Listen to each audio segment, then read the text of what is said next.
महाराज परमपूज्य डॉक्टर बाबासाहेब आंबेडकर, लोकशाहीर अण्णाभाऊ साठे,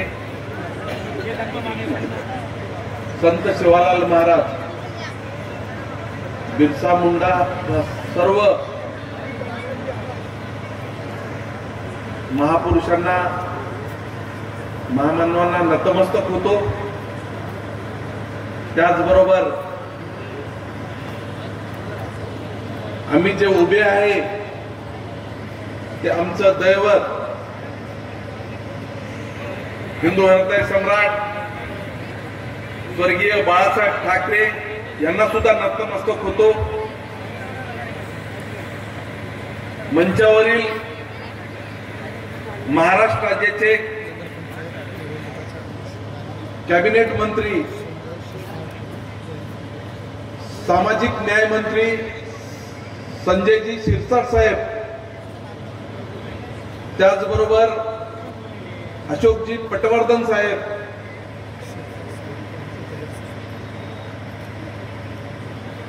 या हिंगोली लोकसभा मतदारसंघाचे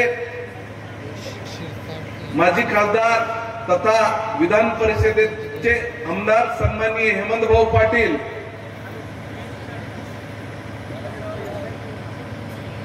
सन्माननीय व्यासपीठ,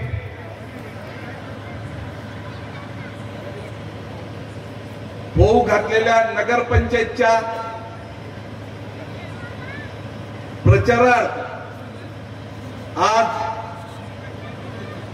मराठवाड्याची बुलंद तोफ सामाजिक न्याय मंत्री संजयजी शिरसाट साहेब आपल्याशी संवाद साधण्यासाठी आलेले आहेत। बंधूंनो, आजचे या शहरासाठी नगराध्यक्ष पदासाठी उमेदवार उभे आहेत ते रामभाऊ ठाकरे व संपूर्ण शिवसेनेचे नगरसेवक पदाचे उमेदवार।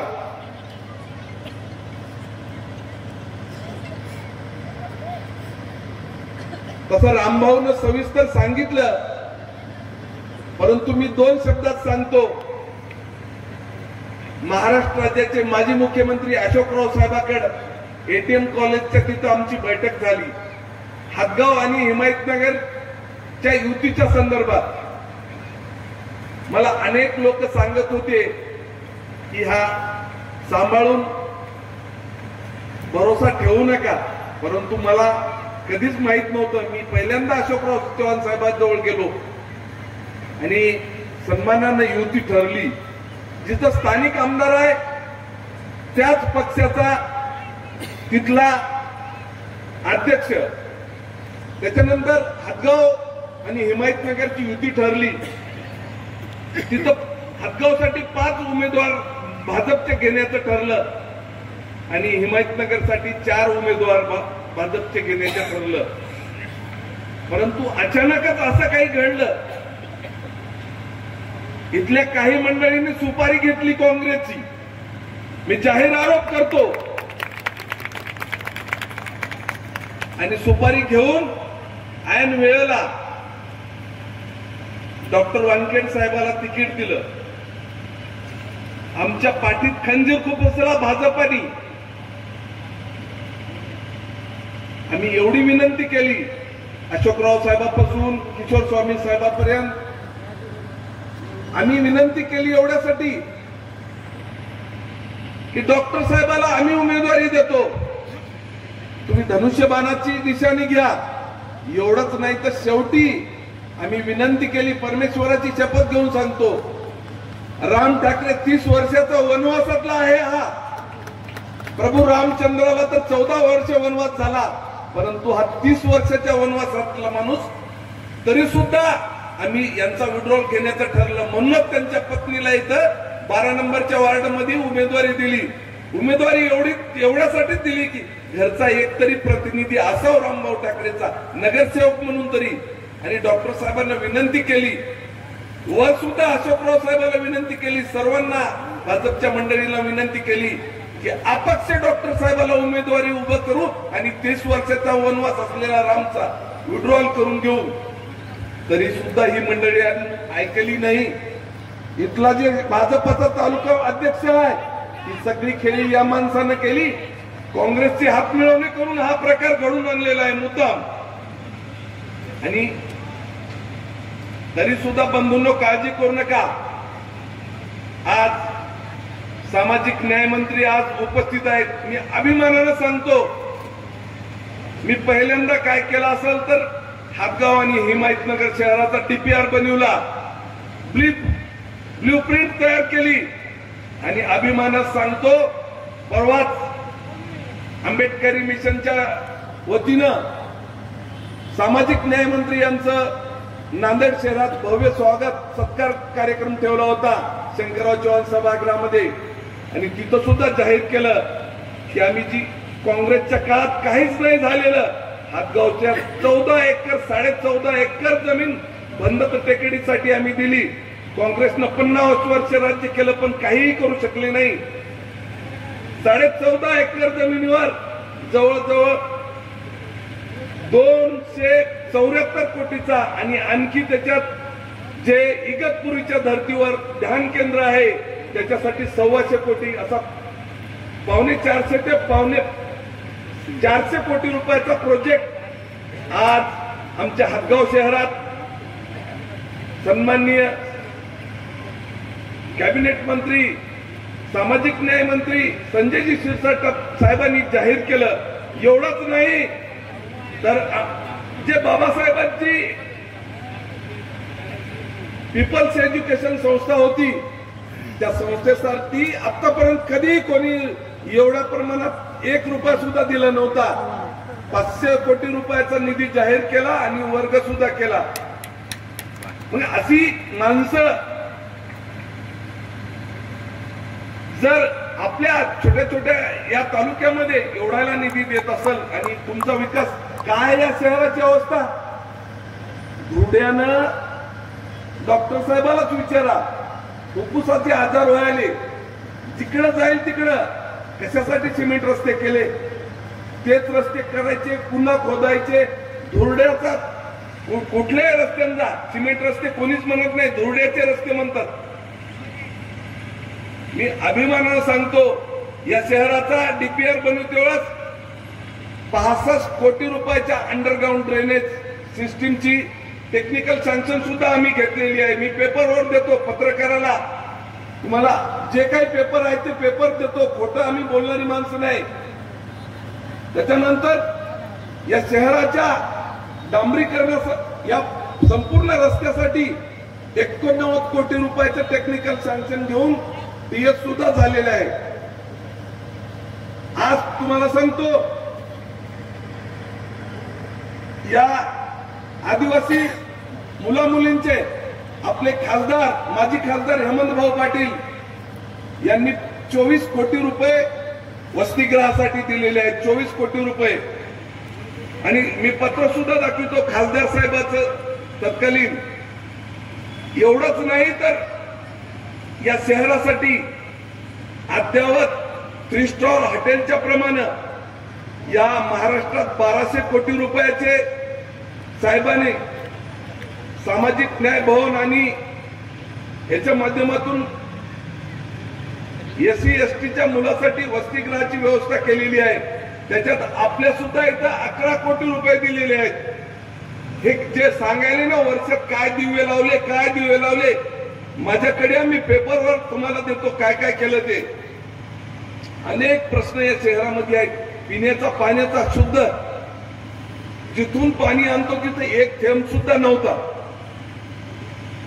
आज स्टेजवर माजी खासदार हेमंतभाऊ पाटील आहेत. 100 पिंपरी शिवूर पासून आपण घारापूर पर्यंत आलो. फक्त एकच उच्च पातळी बंधारा राहिला 21 किलोमीटरचा. ही जी कामं आम्ही करू शकलो ते एकनाथ शिंदे साहेबांमुळं. अनेक विकासाचे कामं, 7 पेनगंगा नदीवर ब्रिज, 7 बंधारे एकदाच चालू होतात. आणि जिथून आणून आज 4 टँकर मी उन्हाळ्यामध्ये स्वतःच्या पैशानं या शहराची तहान भागवण्यासाठी दिलेली आहे. वर्षानुवर्ष सत्ता राहून यांनी केलं काहीच नाही, फक्त पैसे. आज जे उमेदवार आहे अध्यक्षपदाचा काँग्रेसचा आहे का त्याची लायकी? गुंडागर्दी करणारा माणूस, अवैध धंदे, त्या पोरगडी रस्त्यावर जा, अड्डा आहे. आपल्या लेकी बाळीची जर इज्जत तुम्हाला ठेवायची असेल, पैसा कोणी कमी दे, तिथं अड्डा मांडलेला आहे. पैशापेक्षा आपल्या लेकी बाळीची इज्जत जर ठेवायची असेल तर राम ठाकरेशिवाय पर्याय नाही. या शहराला येणारा काळ धोक्याचा आहे. अशा जर माणसाला आपण वारंवार जर निवडून दिलं तर एक दिवस इथला कोणीही सुरक्षित राहणार नाही. तुमच्या पैशाला, तुमच्या व्यापाराला काही किंमत नाही, तुमच्या विकासाला किंमत नाही. विकासासाठी मी आहे इथं, या शहराचा मी कटिबद्ध आहोत. जे बोललो ते करतो. एमआयडीसी उभारून देणारच. संजयजी शिरसाट साहेब आहेत, हेमंत पाटील साहेब आहेत, एकनाथ शिंदे साहेब आहेत, उदय सामंत साहेब आमच्या पाठीमागे. नगर विकास खातं आहे. परंतु तुमच्याकडे काय आहे? जेव्हा सत्ता होती, जेव्हा मुख्यमंत्री होते नांदेडचे, जेव्हा तुमच्याकडे उद्योग खातं होतं, जेव्हा इथं तुमची आई अध्यक्ष होती, जेव्हा बांधकाम मंत्री होते, तेव्हा या शहराचं काहीच करू शकलं नाही. शहराला भकास काम करण्याचं केलं. आता तो तुमच्याकडे कुठला आहे? स्थानिक आमदाराचं नेतृत्व नाही किंवा नगर विकास खातं नाही, काहीच नाही. हे काही करू शकणार नाही. वेळ कमी आहे, मला बोलायचं खूप. हा जाऊन माणूस जे आहे 30 वर्षापासून वनवासात आहे, स्वतःच किरायाच्या घरात राहते. बंधूंनो, किरायाच्या घरात यांनी मनात आणलं असतं तर कोणाच्या मुंड्या मोडगाळून त्यांना बाहेर काढून देऊन कोणाच्या घरावर कब्जा केला असता. एवढी रामभाऊ मध्ये ताकद आहे. परंतु ह्या माणसाने कधी असं केलं नाही. किरायाच्या घरात आहे 30 वर्षापासून. म्हणून आपल्याला विचार करायचा आहे. आज रामभाऊ ठाकरेची या शहराला गरज आहे, आया बहिणीला गरज आहे. एखाद्या अतिरेकी आले तुमच्या घरात घुसले तर बाकीचे सगळे पळून जातील, पिवळ्या पॅडी होतील. परंतु वार घालणारा, तलवारीनं समोर होणारा फक्त रामभाऊ ठाकरे. रामभाऊ ठाकरेशिवाय पर्याय नाही, धनुष्यशिवाय पर्याय नाही. बाकी सगळे पळकुटे आहेत. आणि त्या उमेदवाराचं तर मी आता जास्त बोलतच नाही.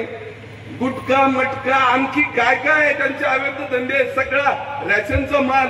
मी तुमच्या माहितीसाठी गुन्हे दाखल केले उमाप साहेबांकडे बसून. मग ह्या माणसाला जर तुम्ही जर इथं निवडून दिलं तर तुमच्या सगळ्या, आज काय केलं, 5 एकर जागा आज जिथं 2-4 हजार रुपये स्क्वेअर फूटचा भाव आहे, 200 रुपयापर्यंत बाजारची समितीची जागा.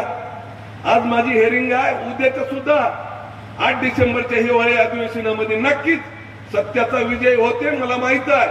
आणि ही जागा 5 एकर यांनी काय केलं, सगळ्या जागा, हिमायतनगरची नगर खरेदी विक्री संघाची जागा विकून खाल्ली, हदगावची जागा विकून खाल्ली, युग्याची जागा विकून खाल्ली, मनाट्याची खरेदी विक्री संघाची जागा विकून खाल्ली, तामशाची जागा विकून खाल्ली. तरी यांचं आणखी कर्ज फिटत नाही. तेव्हा 20 वर्षापूर्वी जे त्यांना मान्यता घेतली तेच चालू आहे. गजघाट विकून खाल्ला. अरे बाजार समितीच्या जागा विकून खायले. उद्या तुम्हाला सुद्धा विकल्याशिवाय राहणार नाहीत. मंडळी ध्यानात ठेवा, रामभाऊ ठाकरेशिवाय या शहराला पर्याय नाही. मी परत सांगतो, पैसा येते, पैसा जाते, संपत्ती येते. व्यापारी मंडळीला सुद्धा हा जर माणूस आज गमावू शकलो तर एक दिवस तुमचा सुद्धा नंबर आहे, लक्षात ठेवा. म्हणून मी परत विनंती करतो, रामभाऊ ठाकरे यांना व आमच्या सर्व शिवसेनेच्या उमेदवाराला विजयी करा, एवढीच नम्र विनंती करतो. आणि विकासाच्या बाबतीत तर मी आहे, काळजी करू नका. नावानंतर सांगू. परत एकदा धनुष्यबाण या निशाणीवर पोलिसात ठसा मारून येणाऱ्या 2 तारखेला बटन दाबून विजय करा हीच अपेक्षा बाळगतो. थांबतो. जय हिंद, जय भारत.